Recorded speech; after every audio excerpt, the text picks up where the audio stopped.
ناظرین کرام، انسان کے ذہن میں گناہوں کے حوالے سے جو خیالات پیدا ہوتے ہیں، اور یہ خیالات شیطان کی جانب سے پیدا ہوتے ہیں، یہ 5 قسم کے خیالات ہیں۔ 5 قسم کے گناہوں کے خیالات انسان کے ذہن میں شیطان پیدا کرتا ہے۔ یہ اب تحریر فرما لیں۔ اس میں شیطان کا جو پہلا اٹیک ہے اس کو کہتے ہیں حاجس۔ حاجس کہتے ہیں ذہن میں گناہ کا خیال آنا، فقط خیال کا آ جانا، اسے کہتے ہیں حاجس۔ مثال کے طور پر ہم کسی روڈ پر چل رہے ہیں اور ذہن میں ایک خیال آیا کہ کوئی غیر محرم عورت ہمارے پیچھے آ رہی ہے،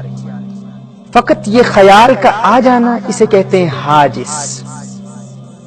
اب خیال کا بار بار آنا، بار بار شیطان کا انسان کی عقل کے دروازوں پر دستک دینا،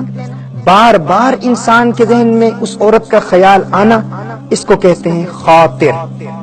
خیال کے آنے کو کہتے ہیں حاجس، خیال کا بار بار آنا اسے کہتے ہیں خاطر۔ اس کے بعد انسان کا اپنے ذہن میں یہ منصوبے بنانا، کیا میں اس عورت کو دیکھوں یا نہ دیکھوں، اس کو کہتے ہیں حدیث نفس۔ خیال کے آنے کو کیا کہتے ہیں حاجس، خیال کے بار بار آنے کو کہتے ہیں خاطر۔ انسان کا ذہن میں منصوبہ بنانا، یہ سوچ پیدا کرنا، یہ خیال کیا میں دیکھوں یا نہ دیکھوں،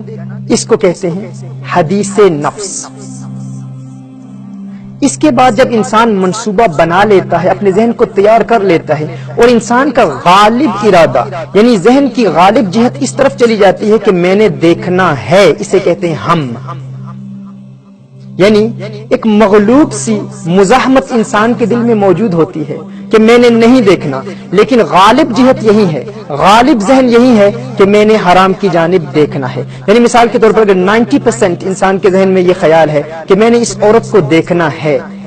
تو اسے کہتے ہیں ہم، اور 10% پاسبلٹی ہے ذہن میں مزاحمت ہے،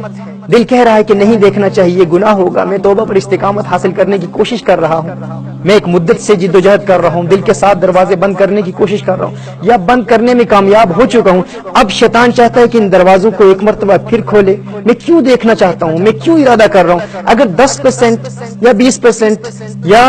30% یہ پاسبلٹی ہے تو اسے کہتے ہیں ہم، لیکن غالب جہت نہ دیکھنے کی طرف ہے۔ اس کے بعد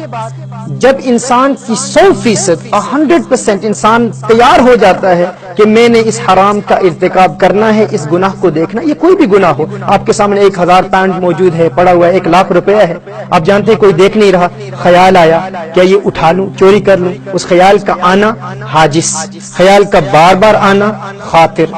اور حدیث نفس سے منصوبہ بنانا کہ میں اٹھا لوں یا نہ اٹھاؤں، اسے کہتے ہیں حدیث نفس۔ اور پھر ہم کہتے ہیں کہ جب انسان کا 50% سے زیادہ پرسنٹیج ہو، ذہن غالب جہت اس جانب ہو کہ میں نے اس گناہ کا ارتکاب کرنا ہے، اسے کہتے ہیں ہم۔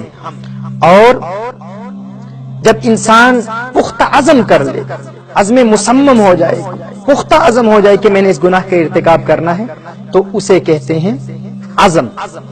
ناظرین کرام، یہ جو پہلے 4 خیالات ہیں جو انسان کے ذہن میں پیدا ہوتے ہیں، شریعت مطہرہ میں اس کا کوئی مواخذہ نہیں ہے، یعنی آخرت میں اس پر کوئی گرفت نہیں ہوتی، خیال کے آنے پر گرفت نہیں ہوتی، خیال کے بار بار آنے پر گرفت نہیں ہوتی، اور اس کے علاوہ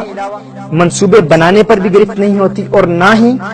اگر اکثر غالب جہت اس طرف ہے کہ گناہ کا ارتکاب کرنا، اس پر بھی کوئی گرفت نہیں ہے۔ لیکن جب انسان عزم بنا لے، عزم کر لے، ارادہ کر لے، پختہ ارادہ کر لے کہ میں نے اس گناہ کا ارتکاب کرنا ہے، تو اس پر آخرت میں مواخذہ ہے، باز پرس ہے۔ اسی کا ذکر اللہ عز و جل نے قرآن کریم میں سورہ بنی اسرائیل میں ارشاد فرمایا ان السمع والبصر والفؤاد کل اولئک کان عنہ مسئولا، انسان کی آنکھ، انسان کے کان، انسان کی سماعت اور انسان کے دل، ان تمام پر آخرت میں مواخذہ ہوگا۔ اگرچہ انسان گناہ کا ارتکاب نہ بھی کرے، لیکن جب عزم کر لیتا ہے تو آخرت میں مواخذہ ہوگا۔ ناظرین کرام، توبہ پر استقامت حاصل کرنے کے لیے ہمارے لیے یہ جاننا نہایت ہی ضروری ہے کہ اگر یہ خیالات آئیں، جو ہی شیطان ہمارے عقل کے دروازے پر دستک دے تو فوراً ہم نے 5 کام کرنے ہیں۔ ان 5 امور کی جو بندہ عادت بنا لیتا ہے، اس کے خیالات پر شیطان کو قابو حاصل نہیں ہوتا، شیطان کو تحکم حاصل نہیں ہوتا، شیطان انسان کے خیالات پر کنٹرول نہیں کر پاتا۔ یعنی ان 5 قسم کے خیالات کو اگر ابتدا سے ہی ہم جڑ سے نکال پھینکیں تو شیطان ہمارے دل کے ان بند دروازوں کو، گناہوں کے وہ دروازے جو ہم بند کر چکے ہیں، ان کو ایک مرتبہ پھر اوپن کرنے میں کامیاب نہیں ہو سکتا۔ اور اگر ہم توبہ کر رہے ہیں اور اگر ابتدائی پہلے دروازے پر بھی محنت کر رہے ہیں اور اس دوران بھی اگر شیطان بار بار اس دروازے پر دستک دے رہا ہے، بار بار ہمیں گناہوں کے ارتکاب کی جانب راغب کرنے کی کوشش کر رہا ہے، تو ان 5 خیالات کا یاد رکھنا، ان کو ذہن نشین کر لینا انتہائی ضروری ہے۔